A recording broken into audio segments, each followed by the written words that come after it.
በስመ አብ ወወልድ ወመንፈስ ቅዱስ አሐዱ አምላክ አሜን። እንደምን አረፈዳችሁ? እንደምን ቆያችሁ? አሜን። በቸርነትና በምሕረቱ ይጠብቀን የአባቶቻችን አምላክ እግዚአብሔር ስሙ የተመሰገነ ይሁን። ዛሬ ጉባኤ ላይ የተነሱ ዋና ዋና ጭብጦችንና አጠቃላይ የነበረውን ሁኔታ ነው የምንመለከተው። አምላካችን እግዚአብሔር እንዲያስተምረን እንዲመክረን ቅዱስ ፈቃዱ ነው።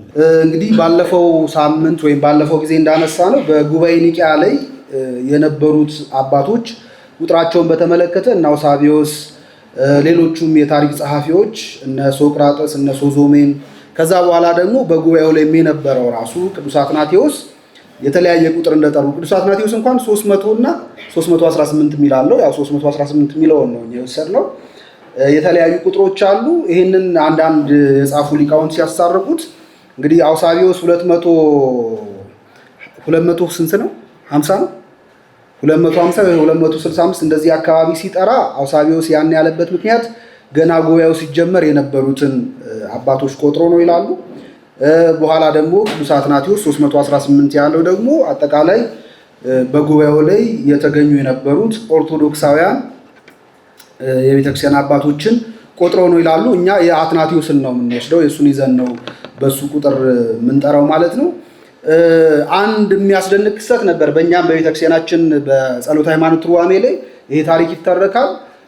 ይሄ ግን ምንጩ እኛ ጋር ብቻ ያለ ሳይሆን በሌሎችም በውጭውም ባሉ አብያተ ክርስቲያን እንዲሁ ታሪኩ ይታወቃል። ሩፊኖስ የተባለ ሊቀ ጳጳስ ጽፎታል ተብሎ የሚታመን ጥንታዊ የሆነ ስለ ጉባኤ ኒቂያ የሚናገር አንድ ድርሳን አለ እና እዛ ድርሳን ላይ ሩፊኖስ ሲጽፍ ምን ይላል? በጉባኤው የተሰበሰቡት አባቶች ቁጥር 300 ስንት ናቸው ብለናል? 18 ናቸው እና እነዚህ አባቶች በጉባኤው ከተሰበሰቡበት ወንበር ተነስተው ሲወጡ ወንበራቸው ሲቆጠር 319 ይሆን ነበር። እንደገና መጥተው ደግሞ ሲቀመጡ 300 ስንት 18 ይሆን ነበርና ይሄ ነገር በጣም ግራ ያጋባቸው ነበር። 319ኛው ደግሞ አንድ ጊዜ በአንዱ ሌላ ጊዜ ደግሞ በሌላው አምሳል እየተገለጠ ይታያቸው ነበርና ስለዚህ አካል ማንነት ግራ በመጋባታቸው ለተወሰነ ጊዜ ሳያውቁት እየተደናገሩ ነበር የቆዩት የነበሩት። በኋላ ግን በዚያ ጉባኤ መሃል የተገኘው ወይም ከነሱ ጋር አብሮ የነበረው መንፈስ ቅዱስ እንደሆነ እንደተረዱ ሩፊኖስ የተባለ ሊቀ ጳጳስ ጸሐፊ ነው። እሱ እንደጻፈ የታሪክ ሰዎች ይናገራሉ። በእኛም ቤተክርስቲያን ይሄ ይታመናል። እውነት ነው። ጉባኤው የሊቃነ ጳጳሳቱና የሊቃውንቱ ብቻ ሳይሆን የማንም ጭምር ነው፣ የመንፈስ ቅዱስም ጭምር ነው። በሐዋርያት ሥራ ምዕራፍ 15 ላይ ታስታውሱ ከሆነ በመጀመሪያው ሲኖዶስ በመጀመሪያው ጉባኤ ማለት ነው ሐዋርያት ተሰብስበው ከተነጋገሩ በኋላ የመጨረሻ ውሳኔያቸውን ሲያስተላልፉ ምን አሉ? ይህንን እኛ እና መንፈስ ቅዱስ ፈቅደናል ይላሉ። እኛና ማን? መንፈስ ቅዱስ ፈቅደናል። ምን ማለት ነው? በሐዋርያት ጉባኤ ማን አለን? መንፈስ ቅዱስ አለ። መንፈስ ቅዱስ የሚገልጥ ነው። መንፈስ ቅዱስ የሚመራ ነው። ስለዚህ የሚናገሩትን የሚገልጥላቸውና እንዲናገሩ የሚመራቸው ማን ነው? መንፈስ ቅዱስ ነው ለማለት ነው። እና በዚህ ጉባኤም መንፈስ ቅዱስ በሰው አምሳል እንደነበረ ቁጥሩ 19 18 እያለ ይቀንስና የጨመረ የነበረው በመካከላቸው መንፈስ ቅዱስ የመገኘቱ ምልክትም ጭምር እንደሆነ ይህ ጸሐፊ ሲናገር እናገኘዋለን። እንግዲህ በጉባኤ ኒቂያ ላይ የተለያዩ አይነት አስተያየቶች ይሰጡ ነበር። ግን ሶዞሜን የተባለ የቤተክርስቲያን ታሪክ ጸሐፊው በአጠቃላይ በጉባኤ ኒቂያ ላይ የነበረውን የሐሳብ መንፈስ በሁለት ጎራ ነው የሚከፍለው። አንዳንዶች በሃይማኖት ጉዳይ የትኛውንም አይነት እንግዳ ትምህርት አንቀበልም የሚሉ ነበሩ። እንግዳ የሆነ ትምህርት ኢኖቬሽን ተብሎ ይጠራል። አዲስ ትምህርት ጥንት ያልነበረ እንደማለት ነው። አዲስ ትምህርት አንቀበልም፣ የጥንቱን ይዘን ነው የምንቀጥለው የሚሉ አባቶች ነበሩ። በሌላ ወገን ደግሞ ያሉ ጥንታውያኑ ትምህርቶችም ቢሆኑ ሳይመረመሩ ልንቀበላቸው አይገባም። ስለዚህ ጥንታውያኑም ተመርምረው የማይስማሙን ከሆነ ሊቀየሩ ይችላሉ ደግሞ ብለው ይሄን አይነት አቋም የያዙ ሌሎችም ደግሞ ወገኖች እንዳሉ ይናገራል።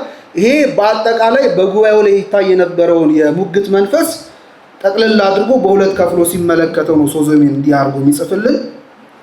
እንግዲህ በጉባኤ ኒቂያ ላይ ባለፈው ጊዜ እንዳነሳ ነው ብዙ አይነት ወገኖች ነበር የነበሩት። የሃይማኖት አባቶች ሊቃነ ጳጳሳት ነበሩ፣ ሃይማኖት ያላቸው ርቱዓን ሃይማኖታቸው የቀና እንደገና ደግሞ የአርዮሳውያን ጳጳሳቶችም ነበሩ። ሁለተኛ ምዕመናን ነበሩ። ካህናት፣ ዲያቆናት በደንብ አሉ። ምክንያቱም አንድ ጳጳስ ካለበት ሀገረ ስብከት ሲመጣ ወደ ጉባኤው ብቻውን አይመጣም። አብሮ ምን ይዛል? ዲያቆናትና ካህናትን አብሮ ይይዛል። ስለዚህ ከጳጳሳቱ ጋር የሚመጡ ዲያቆናት፣ ካህናት በጣም ብዙ ናቸው። አውሳቢዎስ እንደሚናገር በጣም ብዙ ናቸው። ምዕመናን አሉ። ከዚያ ፈላስፎች አሉ። ፈላስፎች ሲባል የአሕዛብ ፈላስፎች ነበሩ። ሁለተኛ ደግሞ ክርስቲያን ሆነው በሃይማኖታቸው በእምነታቸው ክርስትና ኖሯቸው ደግሞ በዛ ጉባኤ ላይ ከፍልስፍና ጋር ተያይዞ የሚነሱ ጥያቄዎች ካሉ እነዚያን ጥያቄዎች ለመመለስና እናውቃለን ከሚሉ ሰዎች ጋር ለመከራከር ራሱ እለእስክንድሮስ የእስክንድርያ ሊቀ ጳጳስ እለእስክንድሮስ መርጦ ያመጣቸው ክርስቲያን ፈላስፎች ነበሩ። ሶስተኛ ደግሞ ከአሪዮስ ወገን የሆኑ ደግሞ ፈላስፎችም ነበሩ። የአሪዮስን ሐሳብ ለመሞገት ብለው ለሱ ለመደገፍ ብለው የገቡ ከአሪዮስ ወገን የሆኑ ፈላስፎችም ጭምር ነበሩና ጉባኤው በጣም ብዙ ታዛቢ የነበረው ጉባኤ ነው ማለት ነው። ልክ እንደ በሐዋርያት ዘመን እንደነበረው በኢየሩሳሌም እንደተደረገው ጉባኤ የሊቃነ ጳጳሳት ወይም የሃይማኖት አባቶች ብቻ የተገኙበት ጉባኤ አይደለም። በጣም ቅይጥ ነው። የተለያዩ ሰዎች አሉ። ይሄ ደግሞ ለመታዘብ ያመቻል። አይመችም? ያመቻል በትክክል። አንዳንድ ፈላስፎች እንደውም የገቡት የሙግት ስርዓቱን ለማየት ነው፣ ሲከራከሩ ለማየት ነው። የሙግት ስርዓቱን ለማየት የገቡ አሉ። የሚገርማችሁ አንዳንዶቹ ደግሞ በዚህ ጉባኤ ላይ ጥያቄያቸው ተመልሶላቸው ወደ ክርስትና እምነት የመጡ እንዳሉ የታሪክ ጸሐፊዎቹ እነ ሶዞሜን፣ ሶቅራጥስ ይጽፋሉ። የተመለሷል ወደ ክርስትናው ማለት ነው። እና እነዚህ ፈላስፎች አንዳንድ ጊዜ እንደውም ጉባኤውን ያውኩ ይረብሹ እንደነበረ በታሪክ ተጽፎናል። በተለይ ከጉባኤው መጀመር በፊት እነዚህ ፈላስፎች ተነስተው በሚያደርጉት ንግግር አንዳንድ ጊዜ የቤተክርስቲያን አባቶች፣ ካህናቶች ላይ በንግግራቸው እያሾፉ ጉባኤውን ያውኩት ነበር እና እንዲህ አይነት ስራ የሚሰሩ እንደነበረ ታሪክ ይናገራል። ዞሮ ዞሮ ፈላስፎችም በዚህ ጉባኤ ላይ ነበሩ። አሪዮስ አይደለም ቆስጠንጢኖስ ነው። እንግዲህ ቆስጠንጢኖስ ወደ ጉባኤው ገብቶ የመክፈቻ ንግግር ካደረገ በኋላ እንደገና የጉባኤው መሪዎችም ደግሞ ቆስጠንጢኖስን እንኳን ደህና መጣህ የሚል አጭር ንግግር ካደረጉ በኋላ ጉባኤው ሲጀምር መጀመሪያ ተካሰው ነበረ። እርስ በርስ መካሰስ በጣም በዝቶ ነበረ። ይህን መካሰስ ባየ ጊዜ ቆስጠንጢኖስ ተነስቶ አንድ ነገር ነግሯቸዋል። ምንድን ያላቸው? በሰዎች ልትዳኙ አትችሉም። እሱ በዛ ጉባኤ ላይ የተገኘው ሊዳኛቸው አይደለም። በሰዎች ልትዳኙ አትችሉም። በውዝግባችሁ ላይ የመወሰን ስልጣን ያለው ብቻ ነው። ማን ነው ያለው? ስልጣን ያለው እግዚአብሔር ብቻ ነው አለና ይሄንን እርሱ እንደማያደርገው ሊያስረግጥላቸው ስለፈለገ ወደሱ የተላኩ በጣም ብዙ ደብዳቤዎች ነበሩ። የቅሬታና የክስ ደብዳቤዎች ነበሩ። እነዚያን ደብዳቤዎች እንደታተሙ እንዳላነበባቸው ላይ ሲያሳያቸው ደብዳቤዎቹን እንደታተሙ አስመጥቶ በፊታቸው እንዲቃጠል አድርጎታል፣ አንድዶታል። ስለዚህ ከዚህ በኋላ በዚህ በእናንተ መለያየት ውዝግብ ላይ ወሳኙ ማን ነው? እግዚአብሔር ነው። ከዚህ በኋላ የምታደርጉት ጉባኤ ነው። ስለዚህ በተረጋጋ በይቅር ባይነት መንፈስ ጉባኤውን እንዲያከናውኑ ለአባቶች አሳሰበ። ከዚያ በኋላ ጉባኤው ተጀመረ ነው። ጉባኤው ሲጀመር እንግዲህ መጀመሪያ ያደረጉት አባቶች አሪዮስ ወደ ጉባኤው መሃል እንዲመጣና ሐሳቡን እንዲያቀርብ ነበር እድል ያመቻቹለት። ሁሉ ጊዜ ያጠፋ ሰው ጥፋቱን ሳይናገር ወይም ደግሞ ይሄን አጥፍቻለሁ ብሎ እሱ ሳይናገር በፊት እንደዚህ አስበ ነው እንደዚህ ለማጥፋት ፈልገ ነው ተብሎ አይፈረድበትም። እንዲህ ተብሎ ታስቦ ነው ተብሎ አይፈረድም። ስለዚህ አሪዮስ መጀመሪያ በገዛ አፉ መናገር ስላለበት አሪዮስን በጉባኤ መሃል አቁመውት ስለሚያምነውና ስለሚያስተምረው ጉዳይ ጠየቁት። ከጠየቁት በኋላ ደግሞ ለዛ መልስ የሚሆን በጣም ብዙ ሐሳቦችን አቅርበዋል። በጣም ጠንካራ ሙግት ነበረ። አሪዮስ በዚህ ንግግሩ በዚህ ጉባኤ ላይ ትልቅ የሆነ ተቃውሞ ገጥሞት ነበር። ከተቃወሙት መካከል በተለይ መስተጋድላን የሚባል ኮንፌሰርስ ተብለው የሚጠሩት በዘመነ ሰማዕታት ስለ ሃይማኖታቸው በጣም ብዙ መከራ የተቀበሉት፣ እጃቸው የተቆረጠ፣ ዓይናቸው የጠፋ እነዚህ አባቶች አሪዮስን በጣም ጠንክረው ነበር በኃይልና በቁጣ ይቃወሙት የነበረው። ምክንያቱም አሪዮስ እያሳነሰው ያለው እነሱ አካላቸውን ያጎደሉለትን አምላክ ነው አይደለም? ሕዋሳቸውን ያጎደሉለት ደማቸውን ያፈሰሱለትን አምላክ አሪዮስ ፍጡር ነው እያለ ነው። ይሄ ከማንም በላይ እነሱን ሲያበሳጫቸው አይቀርም። ስለዚህ በጣም በቁጣና በኃይል ይቃወሙት እንደነበረ ታሪክ ያስረዳናል። አሪዮስ የሚያምንበትን አቀረበ። ከዛ በኋላ ግን የአሪዮስን ሐሳብ ኦርቶዶክሳውያን ሊቃውንት እነ ቅዱስ አትናቴዎስ ዲያቆኑ ማለት ነው፣ እስክንድሮስ የተባለ የቁስጥንጥንያ አገር ዲያቆን የነበረ ካህን የነበረ ይቅርታ፣ እሱና ሌሎችም አባቶች ሐሳቡን ሊረቱት ሊያሸንፉት ሞክረዋል ወይም አሸንፈውታል።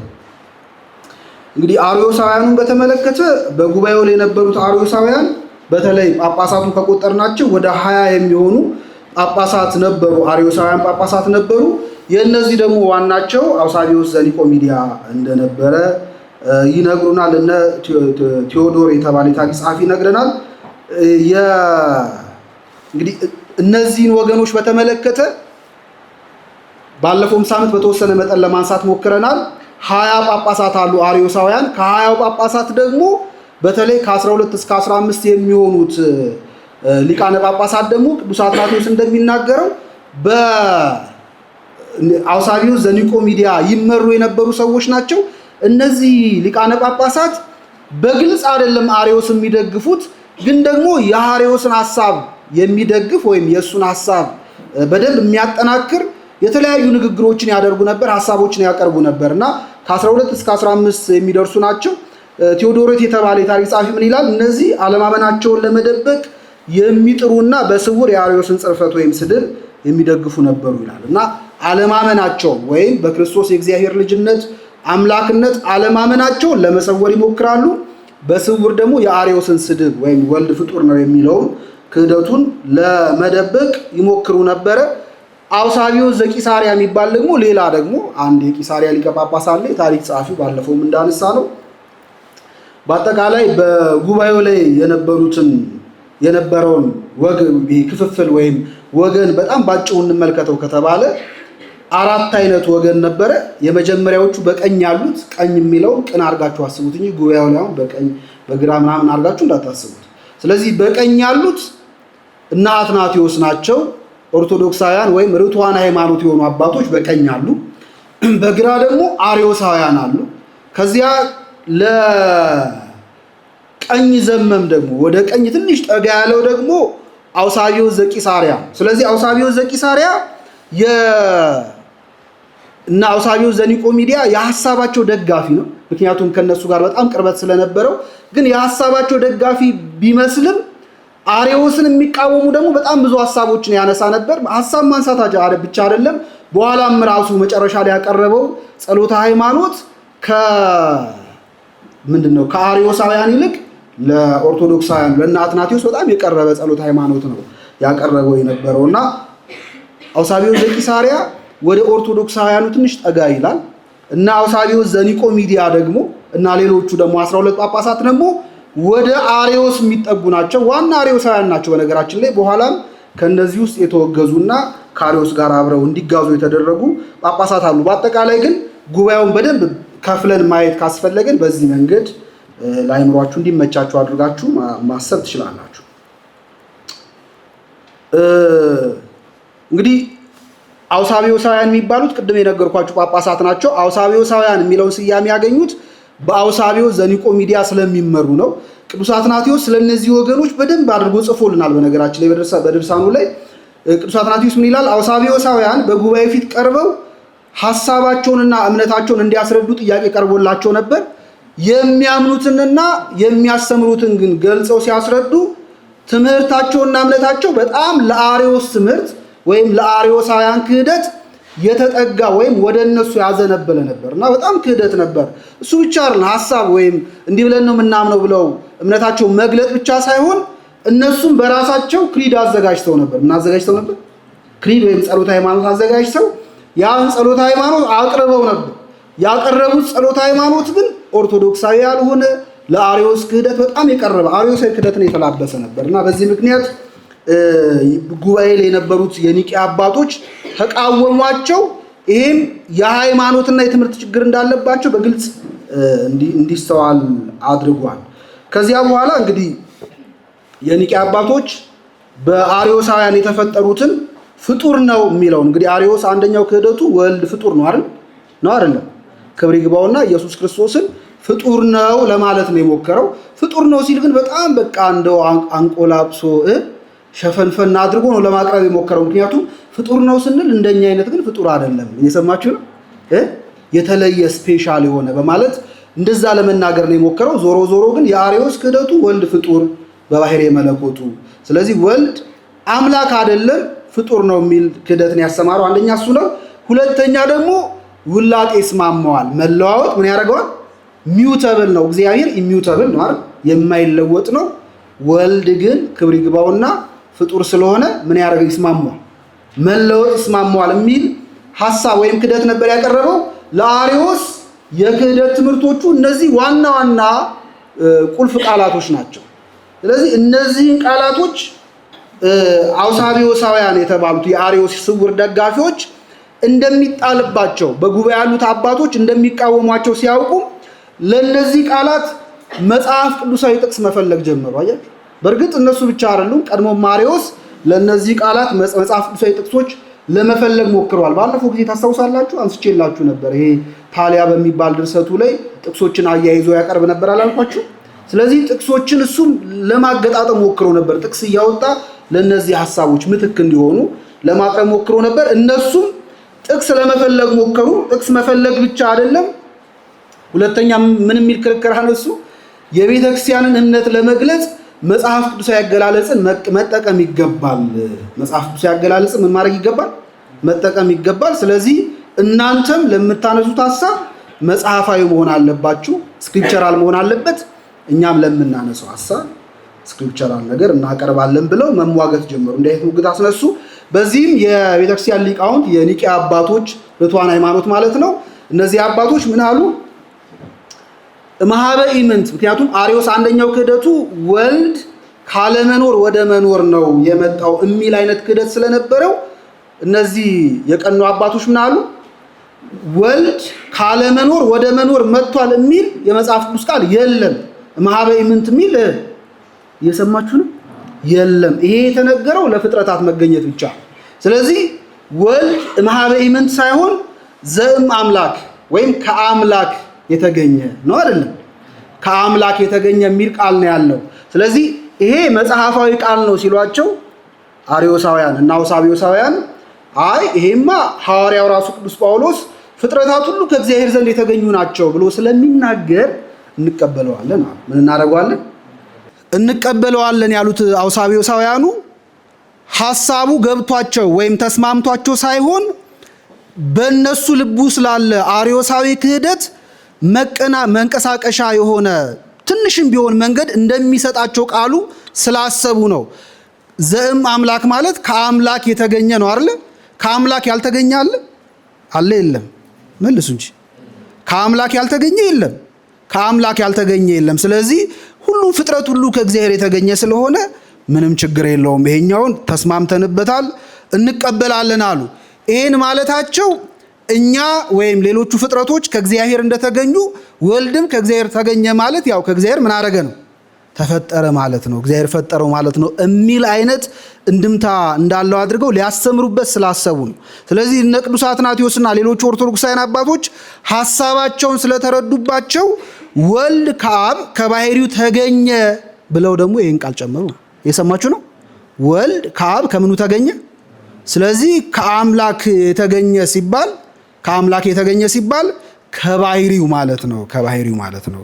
ስለዚህ አሻሚ የነበረውን ቃል አያችሁ ቁርጥ አረጉባቸው፣ ዘጉባቸው መንገዱን እና ከባህሪው የተገኘ ማለት ነው ብለው ሐሳባቸውን አከሸፉባቸው። ከዚያ ቀጥለው ደግሞ የተናገሩት ስቴትመንት ምንድን ነው? ቃል የአምላክ ምሳሌ የሆነ እስኪ በሉ ቃል የአምላክ ምሳሌ የሆነ ፍጹም አብን የመሰለ የማይለወጥ እውነተኛ አምላክ ነው የሚል ስቴትመንት ተናገሩ እና አትናቴዎስ እና ይህንን ቃል ሲናገሩ አውሳቢዮሳውያን አሁንም በዚህ አረፍተ ነገር ውስጥ ለነሱ ክህደት የሚመች የሚመስሉ ቃላቶች እንዳሉ ስለገባቸው ይህንንም እንቀበላለን። ምን ማለት ነው? ምሳሌ የሚል ቃል አለ የለም? አለ የለም? የመሰለ ምናምን የሚል አለ የለም?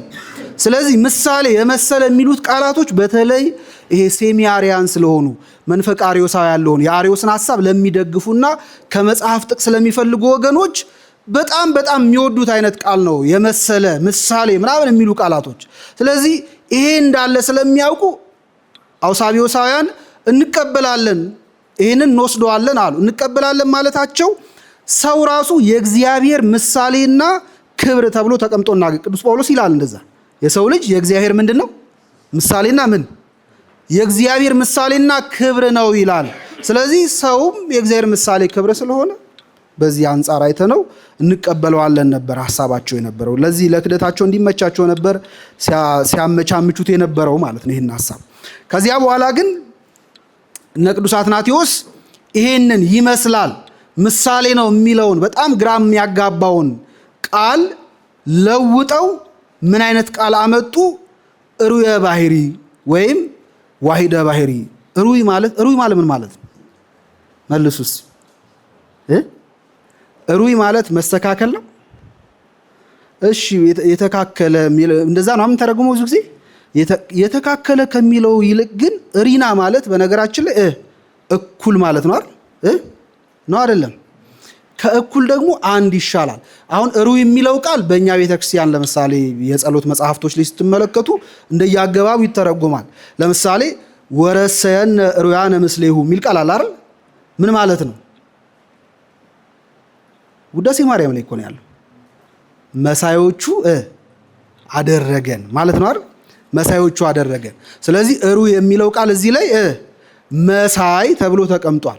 ስለዚህ አሁን መሳይ ብለን ስለተረጎም ነው ሩየ ባህሪ ማለት ባህሪውን የሚመስል ማለት ነው አይደለም።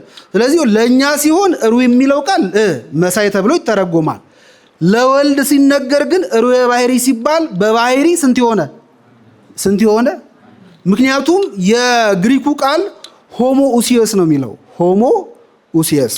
ስለዚህ ሆሞ ኡሲየስ ወይም ኮንሰብስታንሻል ነው የሚለው ያ ማለት ዋን ሰብስታንስ ማለት ዋን ሰብስታንስ ወይም አንድ ባህሪ ዋን ኢሴንስ እንደማለት አንድ ባህሪ ማለት ነው። ስለዚህ አንድ ባህሪ ዋሂደ ባህሪ ወይም ደግሞ ሩየ ባህሪ የሚለውን ቃል እነ አትናቴዎስ አመጡት ማለት ነው። አያችሁ ይሄ ቃል በእርግጥ እነ አትናቴዎስ አመጡት ሲባል በዛ ጉባኤ የተገኘና እዛ ጉባኤ ላይ ቤተክርስቲያን መጠቀም የጀመረችው ነው ማለት አይደለም። ከጥንትም የነበረ ነው። በኋላም አውሳቢው ዘቂሳርያ ራሱ ይሄ ቃል ቀድሞም በጥንት አባቶች የነበረ ቃል እንደሆነ ይናገራል። ስለዚህ ቃሉ ነበረ። አሁን ግን የበለጠ በደንብ እንዲታወቅና በጉል ቤተክርስቲያን እንድትጠቀመው ግን እነ ቅዱስ አትናቴዎስ ይሄን ሐሳብ አምጥተዋል። ስለዚህ ወልድ በባህሪ አብን ይመስላል የአብ መልክ ነው ለሚሉ ከሃዲዎች እንደዛ አይደለም። በባህሪ ከአብ ጋር ይመሳሰላል ሳይሆን በባህሪ ከአብ ጋር ስንት ነው? አንድ ነው ብለው ይሄን ትምህርት አስተምረዋል። እዛው ላይ ወልድ የአብ የክብሩ ነጸብራቅ ነው። የክብሩ ምንድን ነው? ነጸብራቅ ነው። ቅዱስ ጳውሎስ በዕብራውያን መልእክቱ ምዕራፍ 1 ላይ ስታነቡ እርሱም የክብሩ መንጸባረቅ ይላል ስለ ክርስቶስ። እርሱም የክብሩ መንጸባረቅ የባህሪው ምሳሌ ሆኖ ይላል። የባህሪ ምሳሌ የሚለው ወደ አማርኛ ሲተረጎም ነው እንጂ ግዕዙ አርአያ አካሉ ነው የሚለው። ስለዚህ ምሳሌ ለባህሪ ሳይሆን ለምን የሚነገር ነው? ለአካል የሚነገር ነው። ምሳሌ ለአብ ለወልድ ስንናገር ምሳሌ ብለን ካነሳን ይመሳሰላሉ ካልን ለአካል ነው ይመሳሰላሉ የምንለው እንጂ ለባህሪ ይመሳሰላሉ አንልም። ስለዚህ ቅዱስ ጳውሎስ ክርስቶስን የክብሩ መንጸባረቅ ብሎ ክርስቶስን በብርሃኑ ይጠራዋል። ስለዚህ የፀሐይ ክብሯ ምኗ ነው? ብርሃኗ ነው አይደለ? ፀሐይን እኛ ክብሯ የምናውቀው በምኗ ነው? በብርሃኗ ነው። ስለዚህ ፀሐይ ክብሯ ብርሃኗ ነው አለን። ስለዚህ የፀሐይ ክብርና የብርሃኗ ክብር ይለያያሉ? ብርሃኗ ራሱ ምን ሆኖ ብለናል? ክብሯ ስለሆነ ብለናል። ስለዚህ የአብና የወልድ ክብር ይለያያል አይለያዩ? መልሱ እንጂ። አንደኛ እሱ ነው። ሁለተኛ ፀሐይና ብርሃኗስ ሊለያዩ ይችላሉ? ፀሐይን አይተን ከዛ ብርሃኑ ነው የሚቀጥለው ወይስ ፀሐይና ብርሃኑ አንድ ጊዜ ነው የሚገኙት? መልሱ። ፀሐይና ብርሃኑ አንድ ጊዜ ምን ያደርጋሉ? ይገኛሉ። ስለዚህ በአብና በወልድ መካከል የህልውና መቀዳደም የአኗኗር መቀዳደም አለ የለም? አብ በነበረበት ማን አለ? ወልድ አለ። ወልድ በነበረበት ማን አለ? አብ አለ። ስለዚህ መቀዳደም የለባቸውም ማለት ነውና በፀሐይ ምሳሌ ይህንን የቤተክርስቲያን አባቶች እነ ቅዱስ አትናቴዎስ ለአርዮሳውያን በዚህ መንገድ መልሰውላቸዋል። ከዚህ መልስ በኋላ በአርዮሳውያን መካከል በጣም ትልቅ መከፋፈል ነው የተፈጠረው። የውስጥ ውይይት አድርገው ነበረ። ከዚያ በኋላ አንዳንዶቹ በስህተታቸው አፍረው ዝም አሉ። ሌሎቹ ደግሞ በስህተታቸው ማፈራቸውን መሳሳታቸውን ደግሞ የገለጹም ነበሩ። በቃ ተሳሰናል፣ እኛ አጥፍተናል፣ ይሄ እውነተኛ ትምህርት መስሎን ነበር ብለው ስህተታቸውን የገለጡ አሉ። ስለዚህ ከ15ቱ ጳጳሳት የተወሰኑት አምነዋል ማለት ስህተታቸው ገብቷቸው አይ ትክክል አይደለንም ብለው ሊመለሱ ሞክረዋል። ነገር ግን ሌሎቹ በአርዮሳዊነት ሐሳብ ላይ ጸንተው እዛው ስቲክ አድርገው የቆዩ አሉ። በተለይ ግን የአርዮስ ሐሳብ ክህደቱና አርዮሳውያን የእሱ ትምህርት ተከታዮች ሊወገዙ እንደሆነ ሲገባቸው ደግሞ እነዚህ አውሳቢዮሳውያን የሚባሉት ቀዝቀዝ ረጋ ማለት ጀመሩ ማለት። ምክንያቱም ቢወገዙ ክብራቸውን ያጣሉ ያወጡ ከቦታቸው ይነሳል፣ ስልጣናቸውን ያጣሉ፣ ክብራቸውን ያጣሉ።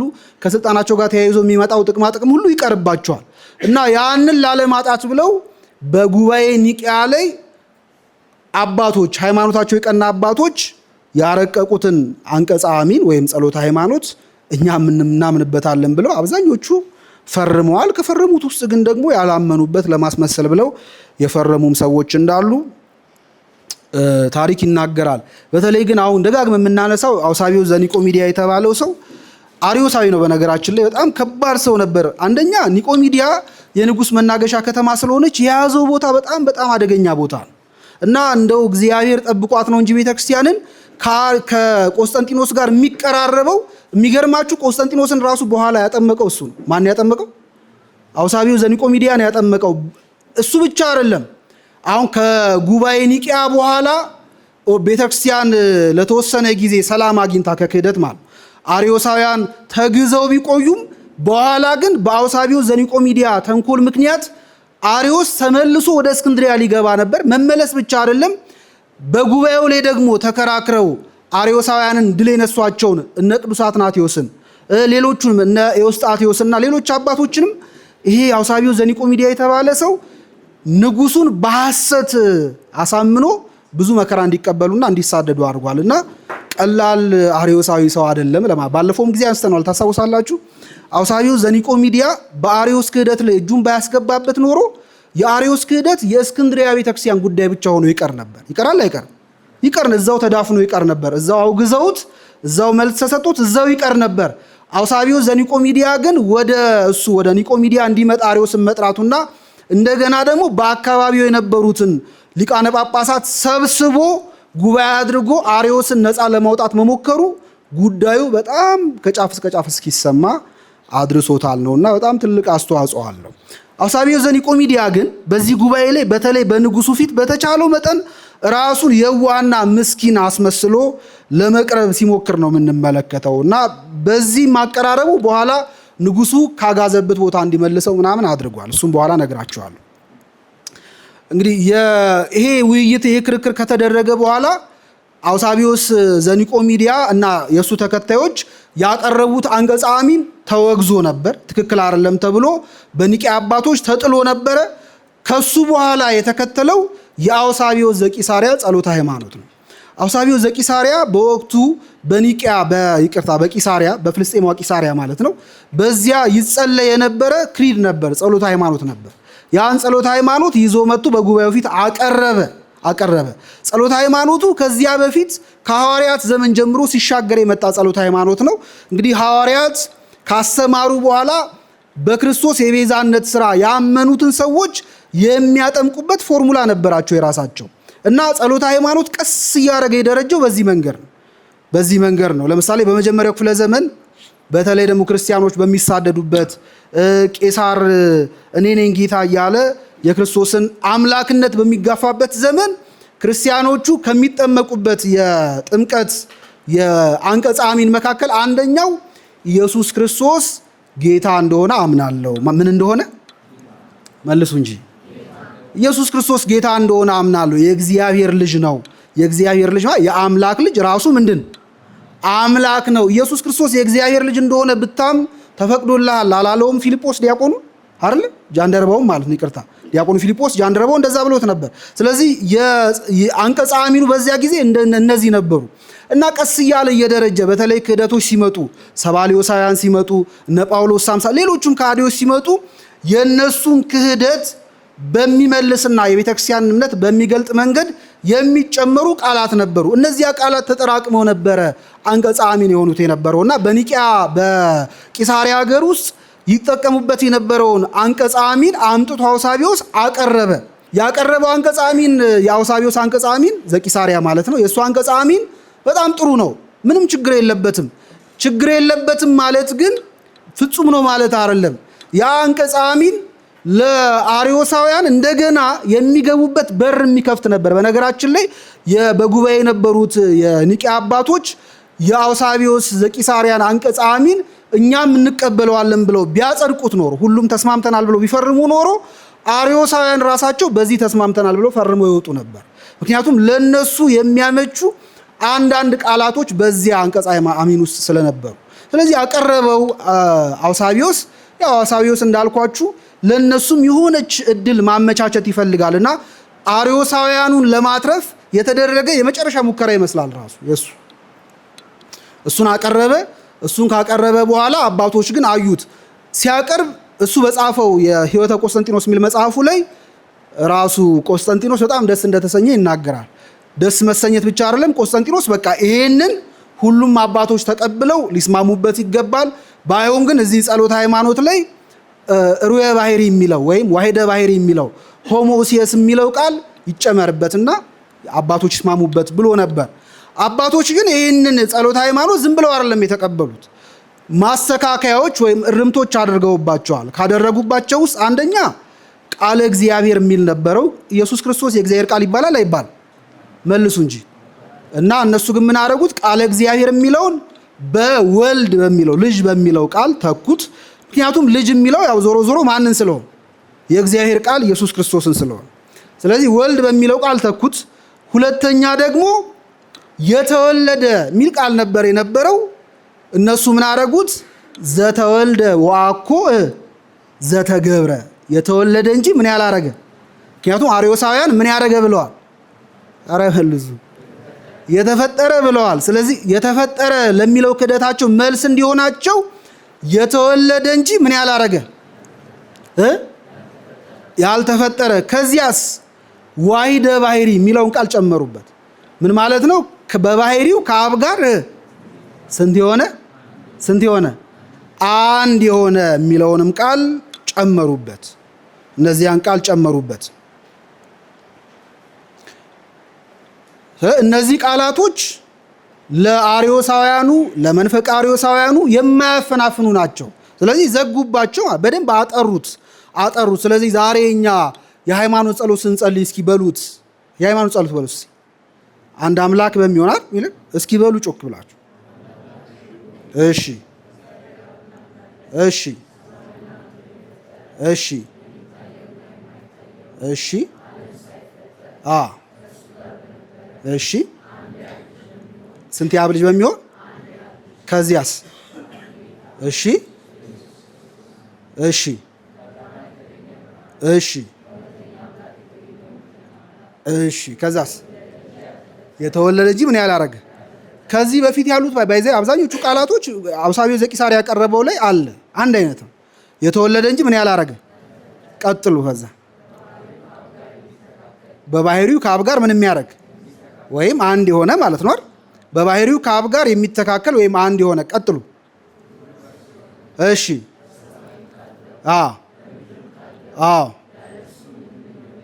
እሺ እሺ እሺ እሺ ሰው ሆነ። ቀዛስ እሺ እሺ እሺ እሺ እሺ እሺ እሺ እሺ እሺ በምስጋና ምን ያደርጋል? ቀጥሎስ? እሺ በቃ ጉባኤ ኒቂያ ጸሎተ ሃይማኖት አሁን በየመሃል የገቡ ማብራሪያ የሆኑ ሀረጎች አሉ። በነገራችን ላይ ዋናውን ይዘት ስንቆጥረው 12 አንቀጽ ነው ያለው። ስንት አንቀጽ? 12 አንቀጽ ነው ያለው። ከ12ቱ አንቀጽ 7ቱ ጉባኤ ኒቂያ ላይ በመንፈስ ቅዱስ እናምናለን እስከሚለው ድረስ ያለው ጉባኤ ኒቂያ ላይ ነው ያለው። ቀጥሎ ያለው 5ቱ አንቀጽ ደግሞ ጉባኤ ቁስጥንጥንያ ሁለተኛው ጉባኤ ላይ የተጨመሩ ናቸው። ስለዚህ ጸሎተ ሃይማኖታችን የጉባኤ ኒቂያና የጉባኤ ምን ቁስጥንጥንያ የአንቀጽ አሚን ድምር ውጤት ነው። ግልጽ ነው አይደል? ሐሳቡ እንደዛ ድምር ውጤት ነው። በመንፈስ ቅዱስ እናምናለን እስከሚለው ድረስ በዚህ አንቀጽ አሚን ውስጥ በ7ቱ አንቀጽ ማለት ነው። በዚህ ውስጥ አባቶቻችን በተለይ የኒቂያ ጉባኤ አባቶች ያስተካከሉት ያረሙት ቅድም እንዳልኳችሁ አንደኛ የተወለደ እንጂ ምን ያላረገ ያልተፈጠረ፣ ሁለተኛ ደግሞ በባህሪው ከአብ ጋር ስንት የሆነ አንድ የሆነ ወይም የተካከለ የሚለውን ቃል በደንብ አድርገው አስምረው እዚህ ጉዳይ ላይ መፍትሄ ሰጥተውበታል ማለት ነው። ይሄኛውን ጸሎተ ሃይማኖት በነገራችን ላይ ከዚያ ጉባኤ በኋላ ከዚያ ጉባኤ በፊት በተለያዩ አብያተ ክርስቲያን የተለያየ አይነት ጸሎተ ሃይማኖት ነበር። በጣም ብዙ ነበር በነገራችን ላይ። ከዚያ ጉባኤ ውሳኔ በኋላ ግን ቤተክርስቲያን ኩላዊት ስለሆነች ዓለም አቀፋዊት ስለሆነች በሁሉም አገር ባሉ አብያተ ክርስቲያን ሁሉ ይሄ ጸሎተ ሃይማኖት ስንት ሆኖ በአንድነት እንዲደረስ አንድ ሆኖ አብያተ ክርስቲያን ሁሉ እንዲጠቀሙበት ውሳኔ አስተላልፈዋል። ይህ ማለት ይኸውላችሁ በቤተክርስቲያን ውስጥ የነበረውን ዕውቀት ገለጡት ማለት ነው እንጂ አዲስ የሆነ ሐሳብ አመጡ ማለት ነው። በሃይማኖት ውስጥ ኢኖቬሽን አይቻል፣ አዲስ ሐሳብ እንግዳ ትምህርት ማምጣት አይቻል። ግን ያለውን ግን ምን ማድረግ መግለጥ ግን ይቻላል። የጉባኤ ኒቂያ ጉዳይ ያለውን በእነ አርዮስ ሊሸፈን በእነ አርዮስ ሊቀላቀል ሊዳቀል የተሞከረውን እውነተኛውን ትምህርት መግለጥና ማሳየት ነው እንጂ ሌላ አዲስ ትምህርት ምን አላረጉም አላመጡም። ይህን በተመለከተ በነገራችን ላይ በጊዜው በሌላ ጉዳይ ይነቀፉ የነበሩ አሁን የኖቫቲያን ክህደት የሚባል ነበር። በዚያ ጊዜ ኖቫቲያን ልክ ቤተክርስቲያን ያመሳት የነበረ ከዘመነ ሰማዕታት በኋላ የመጣ በሽታ ነበር። በዘመነ ሰማዕታት ጊዜ ከቤተክርስቲያን የወጡ ሰዎች በተለይ የካዱ ሰዎች እንዲያጠፉ ሰዎች መግባት የለባቸውም ወደ ቤተክርስቲያን ብለው በጣም ይቃወሙ የነበሩ ኖቫቲያንስ የሚባሉ ወገኖች ነበሩ እና ቤተክርስቲያን የንጹሃን ብቻ መኖሪያ ነች። የማን ብቻ መኖሪያ ነች? እና ለእነሱ መልስ የሰጠዋል እነ አውግስጢኖስ የሂፖ ሊቀ ጳጳስ ሌሎቹም መልስ ሰጥተዋል። እና አውግስጢኖስ እንደውም ቤተክርስቲያንን ሚክስድ ቦዲ ኦፍ ክራይስት ነች ማለት የተቀላቀለች ምን ማለት የተቀላቀለ በዚህ ዓለም ባለችው ቤተክርስቲያን ውስጥ ጻድቅም ኃጥእም ያለባት ልክ በማቴዎስ ወንጌል ምዕራፍ 13 ላይ ከሁለት አይነት ወይም ከሁለት ወገን የሰበሰበች መረብ ነበረች። ታስታውሳላችሁ? የሚበላ ዓሣና የማይበሉ ጊንጦች ጉርጦችን የያዘች ማለት ከሁለት አይነት የሰበሰበችዋ መረብ የቤተክርስቲያን ምሳሌ ነች ይላል አውግስጢኖስ። ስለዚህ ዛሬ ቤተክርስቲያን ውስጧ የምትይዘው ጻድቃንም ብቻ ነው። እኛ ምን እንሰራለን? እንደዛ ሆናር እኛ መውጣት ነበረብን። ስለዚህ ቤተክርስቲያን ኃጥአንም ጻድቃንም ምን የሚያደርጉባት የሚኖሩባት ቤተክርስቲያን ነች ነው። በህብረት ሁለታችንን ይዛ የምትገኝ ቤተክርስቲያን ነችና እነዚህ ሁለቱን አብራ የምትይዝ ነች። ኖቫቲያ እንደዛ ነበሩ። እንደዚህ አይነት የእነሱ ሊቀ ጳጳስ ነበር። ለምሳሌ አኪዮስ የሚባል አንድ የእነሱ ሊቀ ጳጳስ ነበር። እሱ እንኳን ጉባኤ ኒቂያ ላይ ይሄ ሩየ ባሕሪ የሚለው ትምህርት በቤተክርስቲያን ከጥንት ዘመን ጀምሮ የነበረ ነው። ንጉሥ ሆይ ብሎ ለቆስጠንጢኖስ ከጥንት ዘመን ጀምሮ የመጣ ነው። ዛሬ የተሰበሰቡት አባቶች የተሰሩት ስራ አዲስ ነገር መጨመር አይደለም። ጥንትም ቤተክርስቲያን የምታምነው ከሐዋርያት ዘመን ጀምሮ የነበረና እስከ ዓለም መጨረሻ ድረስ ነው ቤተክርስቲያን ይዛ የምትቀጥለው እምነቷና ትምህርቷ ነው ብሎ ለማስረዳት ሞክሯል ጉዳዩን ነውና ቤተክርስቲያን እውነትን ገለጠች እንጂ አዲስ ሐሳብም ምን አላረገችም መልሱ እንጂ አልጨመረችም። ስለዚህ እነዚህን እርማት አደረጉና በዚህ ላይ አባቶች እንዲፈርሙበት አደረጉ። እንግዲህ ይሄን በተመለከተ ይኸውላችሁ ልክ ወደ ፊርማው ስንመጣ የነበሩት አባቶች ፈርመዋል። ግን ደግሞ መጀመሪያ ላይ ፈርሙ ሲባሉ በተለይ ከ12ቱ ጳጳሳት አምስቱ እነ ቴዎናስ የሚባለው አውሳቢዮ ዘኒቆሚዲያ ቴዎግኒጠስ የሚባል እንደዚህ የሚባሉ ወደ 5 የሚሆኑ ጳጳሳት አንፈርምም ብለው ተቃውሞ ነበር። አንፈርምም ብለው ከተቃወሙ በኋላ ግን ከ5ቱ ደግሞ ሊቃነ ጳጳሳት 3ቱ በኋላ ሐሳባቸውን ቀይረው ፈረሙ። የፈረሙት እነ አውሳቢዮስ እነ ቴዎግኒጠስ ምናምን ፈረሙ። ሌሎች ሁለቱ ግን ከ5ቱ ሁለቱ ግን አንፈርምም ብለው በአቋማቸው ጸኑ። ያልፈረሙት አንደኛው ቴዎናስ ነው። ሁለተኛ ደግሞ ሴኩንዱስ የሚባል ሊቀ ጳጳስ ነው። እነዚህ ሁለቱ የሊቢያ አካባቢ የነበሩ ሊቀ ጳጳሳቶች ናቸው። በጉባኤ ኒቂያ ከወጡ ቀኖናዎች መካከል አንደኛው የእስክንድሪያ መንበር በሊቢያና በአካባቢዋ ያሉትን መናብርት ሁሉ በበላይነት እንድትመራ እንድትጠብቅ የተወሰነ ውሳኔ ነበር በቀኖና ውስጥ። ስለዚህ እነዚህ ሰዎች እንዳይፈርሙ ያስኮረፋቸው ጸሎተ ሃይማኖቱ ላይ በቃ በግድኛ አቋማችንን ማሳየት አለብን ብለው ሳይሆን ስልጣናቸው ተነካብን ብለው ኢጎ ነው እንዳይፈርሙ ያደረጋቸው።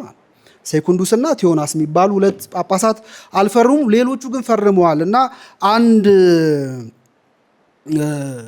ፊሎስታርጊየስ የሚባል የአሪዮሳውያንን ታሪክ በጣም ቀባብቶ አሰማምሮ ለመጻፍ የሞከረ አሪዮሳዊ የሆነ የታሪክ ጸሐፊ አለና እሱ ሲናገር ምን ይላል? እነዚህ ሶስቱ የፈረሙትን ቆስጠንጢኖስ ነው የመከራቸው። ንጉሥ ቆስጠንጢኖስ ግዴላችሁን ፈርሙ ብሎ መክሯቸው ነው የፈረሙት እንጂ ከልባቸው አምነውበት አይደለም።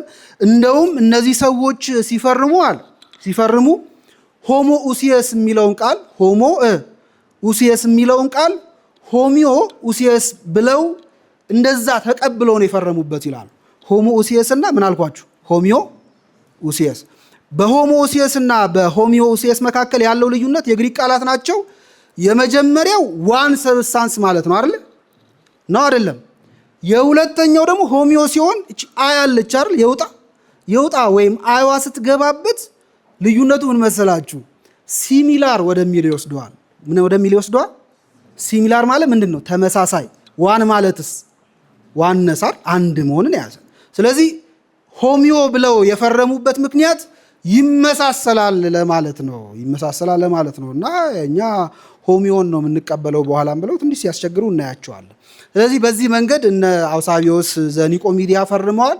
ግን ቢፈርሙም በነገራችን ላይ በኋላ አካሄዱ ስላላማረውና በትክክልም ለአሪዮስና ለአሪዮሳውያን ወግኖ ሲከራከር ንጉሱ ስላየው ከጉባኤው በኋላ አሪዮስን ወደ ኢሊሪያ ወደምትባል ቦታ ሲያግዘው አሪዮስን ብቻ ሳይሆን ከእሱ ጋር የነበሩትን ካህናቱን ሁለቱን ጳጳሳት አረገና አውሳቢዮስ ዘኒቆሚዲያንም አብሮ እንዲጋዝ አድርጎታል፣ አስወጥቶታል።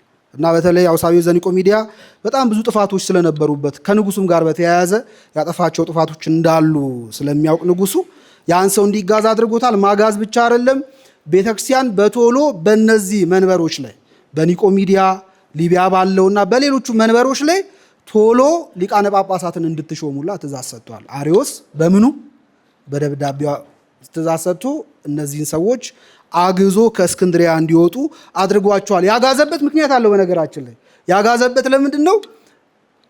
ቆስጠንጢኖስ ጉባኤው በመንፈስ ቅዱስ መሪነት እንደሚመራና መንፈስ ቅዱስ በቅዱሳን አባቶች አድሮ ለቤተ ክርስቲያን እውነተኛውን እምነት እንደሚገልጥ ያምን ነበር። ስለዚህ ውሳኔው ከተወሰነ በኋላ ያ ውሳኔ የሰዎች ወይም የሊቃውንት ሳይሆን የማን መልሱ እንጂ እሱ ደግሞ ለእውነተኛው ትምህርት ለእግዚአብሔር ለሃይማኖት ዲፌንደር ነው። ይህንን ስለሚያምን ከተወሰነ በኋላ እርምጃ ወስዶባቸዋል። እርምጃ መውሰድ ብቻ እነሱን አጋዛቸው። እነሱን ማጋዝ ብቻ አይደለም፣ የአሪዮሳውያን መጽሐፍት እንዲቃጠሉ ነው ያዘዘው። እነሱም መጽሐፍት የሚጠቀሙ ሰዎች ደግሞ በሞት እንዲቀጡ አዘዘ። እንግዲህ አሪዮስም መጽሐፍ ነበረው። በነገራችን ላይ አሪዮስ ባንኩዌት የሚል መጽሐፍ ነበረው፣ ጠፍቷል። ስለጠፋ ነው። ከዚያ መካከል ይሄ ታሊያ ባለፈው የነገርኳችሁ ግጥሙ እዛ ውስጥ የሚገኝ እና እነዚያ መጽሐፎች ሁሉ እንዲቃጠሉ አደረገ። እነዚያ መጽሐፎች እንዲቃጠሉ ማድረግ ብቻ አይደለም፣ ከዚህ በኋላ አሪዮሳውያን ተብለው ይሄን ክደት የሚያስተምሩና የአሪዮስን ሐሳብ የሚደግፉ ሰዎች አሪዮሳውያን ተብለው ሊጠሩ አይገባቸውም ማለት አይ ቲንክ ስም አጠራሩን ማጥፋት ፈልጎ ነበር ቆስጠንጢኖስ። አሪዮሳውያን ተብለው አይጠሩም እና ፖርፈሪያንስ ነው መባል ያለ።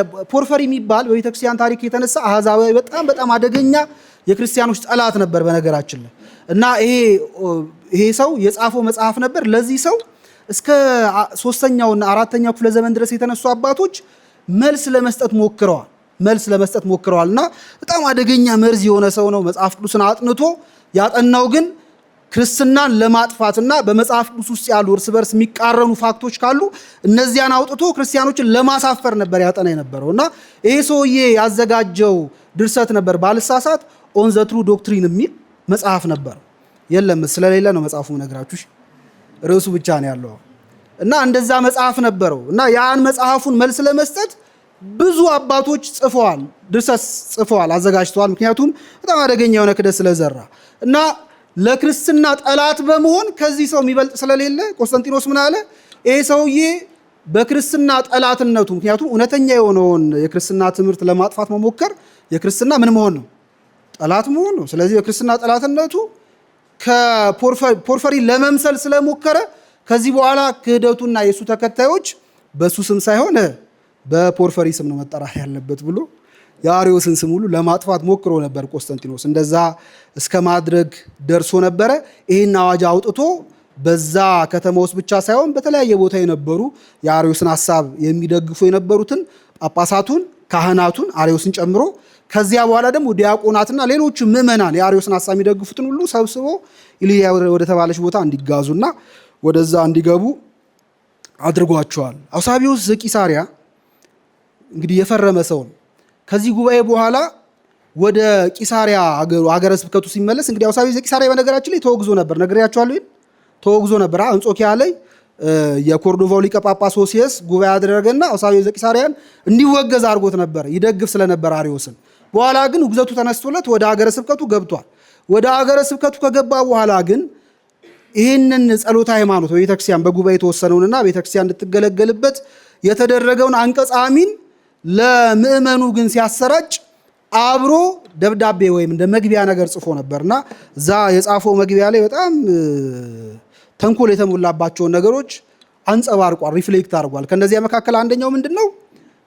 በተለይ ይሄ ሆሞሲየስ የሚባለው ዋሂደ ባህሪ ወይም ሩየ ባህሪ የሚለውን ትምህርት መጀመሪያ ከመቀበሌ በፊት ፈርም ሲሉኝ ይላል። ጸሎተ ሃይማኖት ነው ያመጣው እኮ እሱ ነው አይደል? የተወሰነ ማስተካከያ ነው የተደረገበት። ከዛ ፈርም ሲሉኝ ጊዜ ወስጄ ለማየት ሞክሬ ነበረ። ከነሱ ጋርም በጣም ረዘም ያለ ውይይት አደረግኩኝ። ከብዙ ጥያቄና መልስ በኋላ ግን ይላል፣ ውሸት ነው በነገራችን። ከብዙ ጥያቄና መልስ በኋላ ግን ሁለት ነገሮችን ተረዳው። አንደኛ ይሄ ከአምላክ ዘንድ የተገኘ ወይም ዘእም አምላክ የሚለውን እነሱ የተረዱት ከአብ ከባህሪው የተገኘ ሳይሆን፣ እየሰማችሁ ነው? ከምኑ የተገኘ? ከባህሪው የተገኘ ሳይሆን ልክ ከአምላክ የተገኘ ማለት ሌላውን ፍጥረት ከአምላክ እንደሚገኘው አይነት ማለት ከአምላክ የተገኘ ማለት ነው። ስለዚህ ዘተወልደ ወአኮ ዘተገብረ የሚለው የተወለደ እንጂ ያልተፈጠረ የሚለው ሐሳብ ያልተፈጠረ ያሉት በእውነት እሱ ያልተፈጠረ ሳይሆን እሱ ግን የሌሎች ፍጥረታቶች ፈጣሪ ስለሆነ እርሱ በፈጠራቸው ፍጥረቶችና በእርሱ መካከል ልዩነት አለ። እየሰማችሁ ነው? ምን አለ? ልዩነት ስላለ ያን ልዩነት ለማሳየት እንደ ሌሎች ፍጡራኖች በእነሱ መንገድ ያልተፈጠረ ለማለት ነው እንጂ ከአብ ጋር በባህሪ እሱን እኩል ለማድረግ ወይም አንድ ለማድረግ አስበው አይደለም። እየሰማችሁ ነው?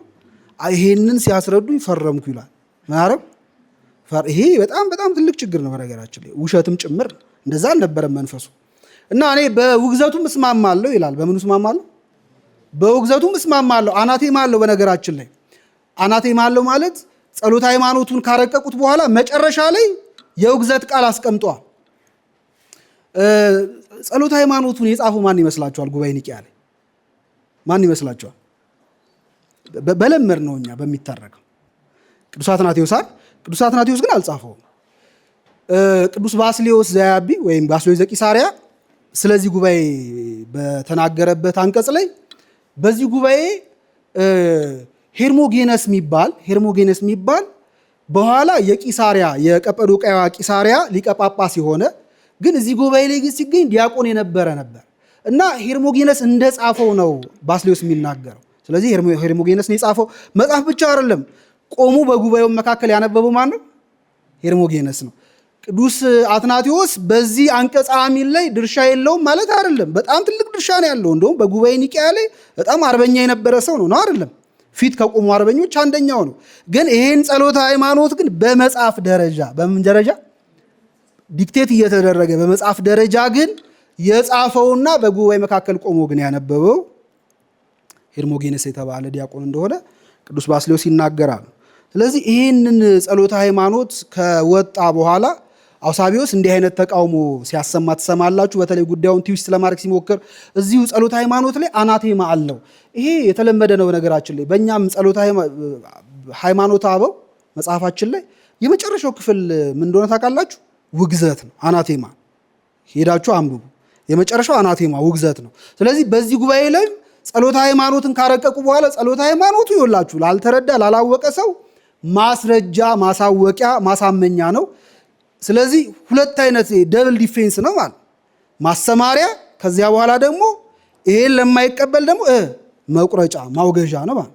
ስለዚህ ቀጥለው አናቴማን ያስቀመጡት። አናቴማው ላይ ወልድን በተመለከተ እና አርዮስ ሲናገሯቸው የነበሩ ክህደቶች ማለት ጥንት የለውም፣ ወልድ ጥንት የለውም፣ ከጥንት አልነበረም፣ ወልድ እምሃበ አልቦ ወይ እምሃበ ኢምንት ነው የተፈጠረው፣ እንዲህ አይነት የሚሉ የክህደት ሐሳቦችን በተመለከተ ከአብ ጋር የባህሪ ልዩነት አለው፣ የአካል ልዩነት አለው፣ አይመሳሰልም፣ ይቃረናል፣ ይለያያል ምናምን የሚል ትምህርት የሚያስተምሩ ወይም የሚያምኑ ሰዎች ሁሉ ሁላይቷ ቤተክርስቲያን ሐዋርያዊቷ ቤተክርስቲያን ታወግዛቸዋለች። ምን ታረጋቸዋለች ብለው ውሳኔ አስተላልፈዋል። እና ይህንን ውሳኔ በተመለከተ አውሳቢዎስ ሲናገር ምን ይላል? ይሄ በጣም ጥሩ ውሳኔ ነው፣ ትክክለኛ ነው፣ እውነት ነው።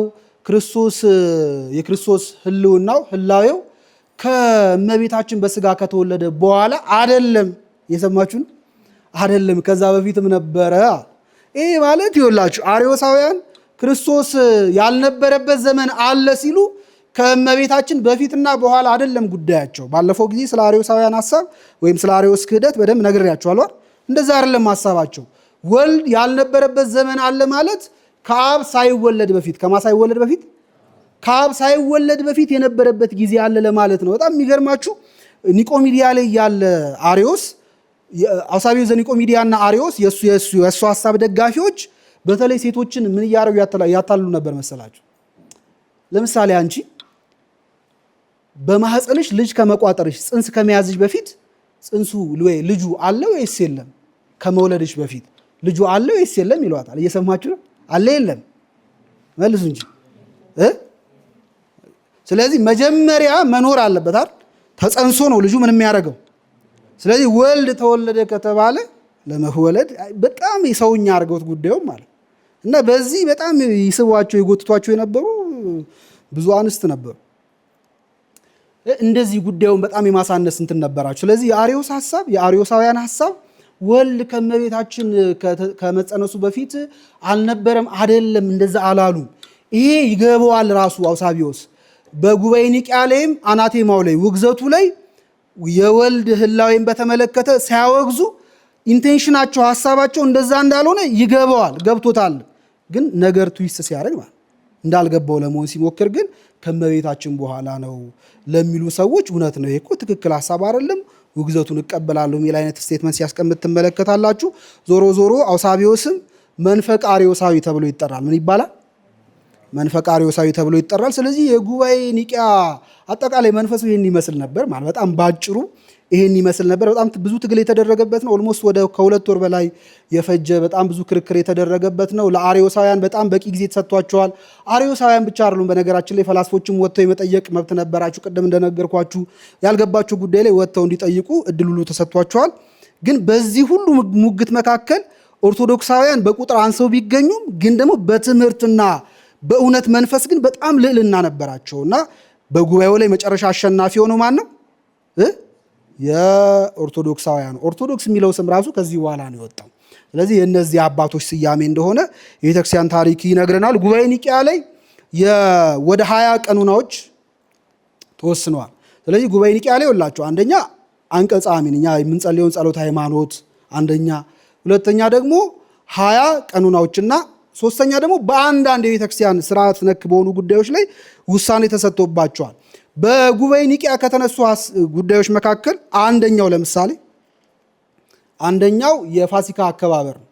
የፋሲካ በዓልን በተመለከተ እንግዲህ የፋሲካን በዓል ሐዋርያት አክብረዋል። ከሐዋርያትም በኋላ የነበሩት አባቶች እንዲያከብሩ ሐዋርያት ትእዛዝ ሰጥተዋል። ግን ሐዋርያቱ የበዓሉን አከባበር የበዓሉን ቀን አጽዋሙን ምናምን በተመለከተ ግን ቁርጥ ያለ ውሳኔ አልሰጡም ነበር፣ አላስተላለፉም ነበር።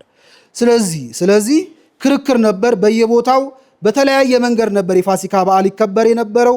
አንዳንዶቹ የአይሁድን የፋሲካ ክርስቶስ የተሰቀለበትን ምን ያደረገበት የተሰቀለበትን ቀን ይዘው በዛ ቀን ፋሲካን የሚያከብሩ ነበሩ። ክርስቶስ በተሰቀለበት ቀን ማለት ለምሳሌ ክርስቶስ የተሰቀለው ሚያዝያ 14 ነው። ሚያዝያ 14 ተሰቀለ ይላሉ።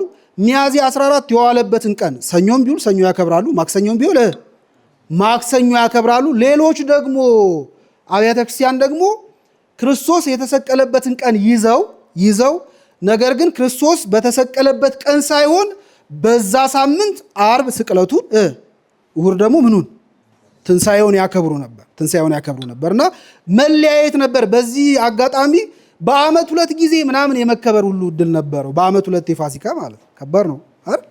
እንደዛ ይከበር ነበር እና በዚህ ምክንያት በጣም መለያየት ስለነበረ እዚህ ጉባኤ ላይ ውሳኔ ተወስኗል። በእርግጥ ከዚህ ጉባኤ በፊት በአርለስ የተደረገ ጉባኤ ነበር። እዛ ጉባኤ ላይ ተወስኖ ነበር ሁሉም አብያተ ክርስቲያናት በአንድ ቀን በዓሉን እንዲያከብሩ፣ ግን ማንም የሰማቸው የለም ያን። ስለዚህ በጉባኤ ኒቅያ ላይ አንድ ቀን እንዲወሰንና የቀኑ ደግሞ ወሳኝ የእስክንድርያ ቤተክርስቲያን እንድትሆን ማለት ማን እንድትሆን የእስክንድርያ ቤተክርስቲያን በጣም የደረጀ አቆጣጠር ስልት ስለነበራት የእስክንድርያ ቤተክርስቲያን እንድትወስን ማለት እንድታሳውቅ ማለት በራሱ አቆጣጠር እንድታሳውቅ ልክ የበዓሉ ቀን ሲቃረብ የእስክንድርያ ሊቀ ጳጳስ የፊስታል ሌተር ይጽፋል ማለት የበዓል ደብዳቤ አይደል?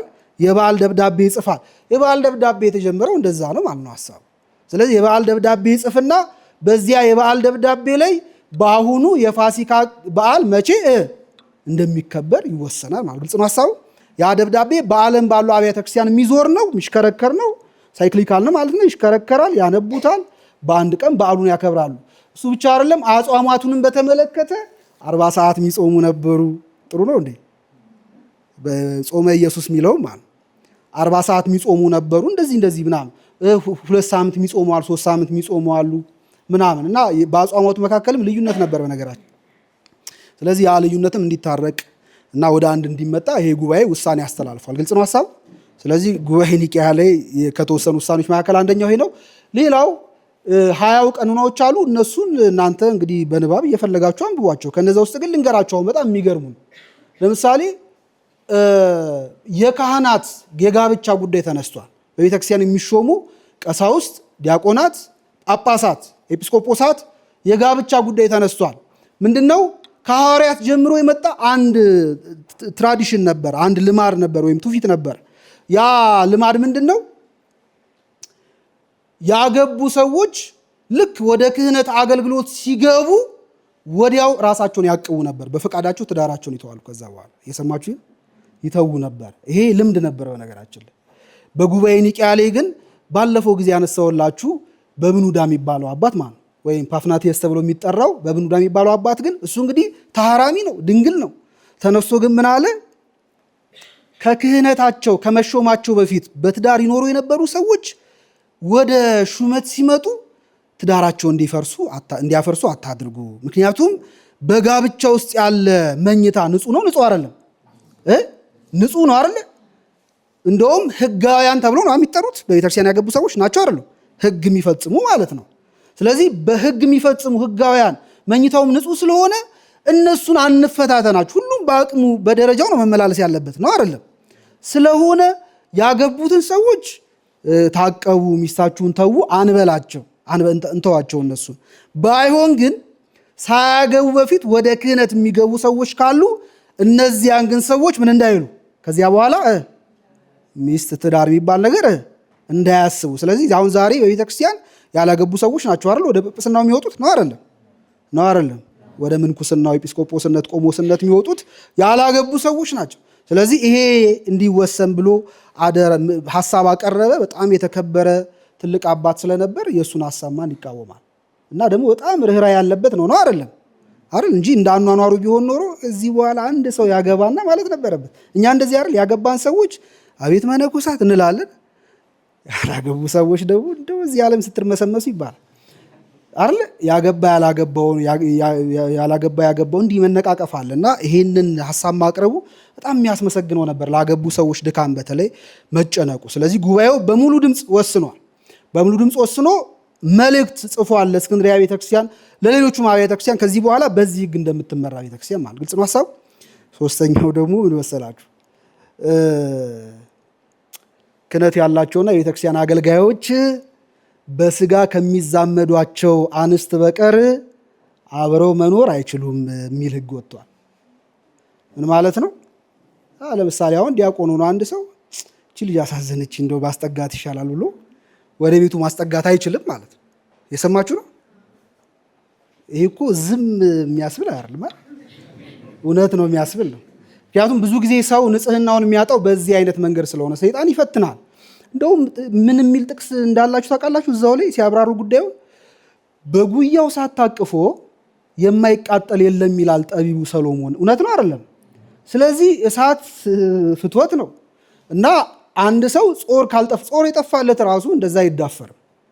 ስለዚህ ጾር ያልጠፋለት ደግሞ አገልጋይ ዲያቆንም ቢሆን ካህንም ቢሆን ሌላም ቢሆን በዲያቆን ስለሚጸና ነው የምላችሁ፣ ገና ያልቆረጠ ስለሆነ ማለት እንደዛም ቢሆን በተቻለው መጠን ንጽህናውን ጠብቆ ከሴት ርቆ መኖር አለበት ነው። በስጋ ከሚዛመዱትና ዝምድናቸውም ያለ ማጠራጠር የሚያጠራጥር ዝምድና አለ። ያለ ማጠራጠር በሰው ዘንድ የሚታወቅ ከሆነ ከእናቱ ከእህቱ ካክስቱ መኖር ይችላል። ከዚያ ውጭ ግን የሚያጠራጥር ዝምድና ያለው ሰው ግን ማስቀመጥ አይችልም ቤቱ የሚል ህግ ወጥቷል። ጥሩ ነው በእውነት ይሄ አንደኛው። ከዛ ግን ሌሎች ይወጡ አሉ፣ እንዲህ ተያይዘው የተነሱ አሉ። ከነዚያ መካከል ለምሳሌ አንደኛው ይሄ የመንበር ወረራ። ስለዚህ አንድ ሊቀ ጳጳስ ከተሾመ በኋላ መጽናት ያለበት መያዝ ያለበት ምንን ነው? የተሾመበትን መንበር ብቻ ነው። በጥንቷ ቤተክርስቲያን እንደ ሚስት ነው የምትታየው አገረ ስብከት። ስለዚህ ከተሾመ በኋላ አገረ ስብከቱ ለሱ ምን ሆነች? መልሱ እንጂ። ስለዚህ መዝለል አይችልም፣ አጉራ ዘለል መሆን አይቻልም ማለት ነው። እና የመንበር ወረራ ማድረግ አይቻልም። ይሄ በጊዜው መላጢዮስ የተባለ ከዚህ በፊት ነግሬያቸዋለሁ። መላጢዮስ የተባለ ሰው በእስክንድርያ ላይ የነበሩትን በግብፅ ዙሪያ ያሉትን መናብርት ለመውረር ስለሞከረ በሱ ምክንያት የተሰጠ ህግ ነው። በእርግጥ በጥንትም ቤተክርስቲያን ትተዳደርበት የነበረ ህግ አላት። ያንን ነው በጉባኤው ላይ ያጸኑት። በመላጢዮስ ላይ ውሳኔ ወስነውበታል። ከዚህ በኋላ በክህነቱ እንዲጠራበት እንጂ ክህነት እንዳይሾምበት እንዳያገለግልበት ወስነው በአንድ ቦታ ብቻ ተገድቦ እንዲቀመጥ አድርገዋል። ከዚያ በኋላም ደግሞ የሚሾሙ ሊቃነ ጳጳሳት በተሰጣቸው መንበር ወይም አገረ ስብከት መጽናት እንዳለባቸው ወስነው ይህንን መልእክት በሀያዎቹ ቀኖናዎች መካከል አካተው አስተላልፈዋል ማለት ነው። ግልጽ ነው አይደል ሐሳቡ? ሌሎችም በጣም ብዙ ጉዳዮች አሉ። በነገራችን ላይ እዚህ ቀኖና ላይ የተነሱ በእኛ ቤተክርስቲያንም አለ ይገኛል። በሌሎቹ ማህታ ቤተክርስቲያን በደንብ ቀኖናው ይታወቃል። በእኛ ቤተክርስቲያን እንደውም ጸሎተ ሃይማኖት ምንድን ነው ሃይማኖተ አበው ዘሰለስቱ ምዕት ሚል አላር። በእርግጥ ይሄኛው ውሳኔ ብቻ ሳይሆን ሌሎችም ደግሞ ከዚያ በኋላም የተወሰኑ ውሳኔዎች በሰለስቱ ምዕት ስም ገብተው ተካተው እዛ ውስጥ አብረው እንዲነበቡ ወይም እንዲጠኑ እንድንማርባቸው አድርገዋል። ግን እነዚህ በዚህ ጉባኤ ላይ የተወሰኑ ውሳኔዎች ግን በእኛም ቤተክርስቲያን በሃይማኖተ አበው ላይ ተጽፈው እናገኛቸዋለን። ጉባኤ ኒቂያ ይሄን ይመስላል። ጉባኤ ኒቂያ ግን እዚህ ላይ አይደለም ያበቃው ጉዳዩ። በተለይ የአርዮሳውያን ጉዳይ እዚህ ላይ አያበቃም። ባለፈው ጊዜ እንደነገርኳችሁ አርዮስ ተሰዶ ከወጣ በኋላ የእሱም ደጋፊዎች በተቻላቸው መጠን በያሉበት በጣም ሰፊ እንቅስቃሴ አድርጉ ነበር። በኋላም ደግሞ ጊዜ ሲቀናቸው በተለይ አርዮስና ደጋፊዎቹን በጉባኤ ያሸነፏቸውን እና አትናቴዎስን በጣም ብዙ መከራ ሊያደርሱባቸው ሞክረዋል። ቅዱስ አትናቴዎስ አርያኒዝም ወይም አርዮሳዊ ክህደት ሲነሳ ጀምሮ ከጽንሰቱ ጀምሮ እስከ መቃብሩ ድረስ የነበረ አባት ነው፣ የተፋለመ አባት ነው ነገራችን ላይ እና ቅዱስ አትናቴዎስ ላይ በጣም ብዙ መከራ ደርሶ በአንድ ልንገራችሁን አናውቅ። ቅዱስ አትናቴዎስ ላይ ከደረሱበት መከራዎች መካከል አንደኛው ብፁዕ አቡነ ጎርጎርዮስም በጣም በጥሩ ሁኔታ ይተርኩታል። በኋላ አርዮሳውያን ቦታ ሲሰጣቸው ማለት ቅዱስ አትናቴዎስን እና አውሳቢዎስ ዘኒቆሚዲያ ነገር ሰርተው ከአትናቴዎስ ጋር ካጣሉት በኋላ ከኤዎስጣቴዎስ ጋር ጢሞቴዎስ ዘአልቦጥሪት የሚባል አባት ነበር። ከነሱ ጋር ካጣሏቸው በኋላ ከሰዋቸው ነበረ። በተለይ አትናቴዎስን ከሰው በጣም ነበር የሚጠሉት። ከሰውት ነበር አትናቴዎስን እና ከሰው አትናቴዎስን በሸንጎ ፊት ሲያቆሙት የክሱን ዝርዝር ብትመለከቱ በጣም በጣም የሚያስቅ ነው። ከተከሰሰበት የክስ ዝርዝሮች መካከል ለምሳሌ አንደኛ ሴት ደፍሯል የሚል ነው። እየሰማችሁ እግዚአብሔር ያሳያችሁ። ማንን ነው እያልን ያለን? ቅዱስ ማን? በጣም የሚገርም እኮ ነው። ታሪክን መረዳት ለምን ይጠቅማቸዋል መሰላችሁ? በዚህ ዘመን አንዳንድ ጊዜ እንዲህ አይነት ነገሮች ቢነሱ የነበረ ነው፣ ከኋላ ያለ ነው። እሱን ከተረዳን አይምሯችን በጣም አይረበሽም ማለት። ሴት ደፍሯል ብቻ አይደለም። ሁለተኛ ደግሞ አንድ ሰውን ገሎ እጁን ቆርጦ በእጁ ይጠነቁላል። ማንን? መልሱ እንጂ ቅዱስ አትናቴዎስን ገሎት ከዚያ እጁን ቆርጦ በእጁ ምን ያደርጋል? እነዚህ ዋናዎቹ ናቸው። የሌሎቹ ይቅርባቸው፣ አነስ ያሉ ናቸው። እና ጢሞቴዎስ ዘአልቦ ጥሪት የሚባል በጣም የሚያስገርም ዘአልቦ ጥሪት ማለት ገንዘብ ስላልነበረው እና ድሃ ስለሆነ ነው። ልክ ማቲው ዘፑር ይባላል አይደል? እንደዛ። እና ጢሞቴዎስ ዘአልቦ ጥሪት ያስቃል። ጢሞቴዎስ ዘአልቦ ጥሪት ጓደኛው ነው እና በክስ ሸንጎ ላይ ቀርበው አትናቴዎስን ክስ አሰሙበት። ይሄን አድርጓል።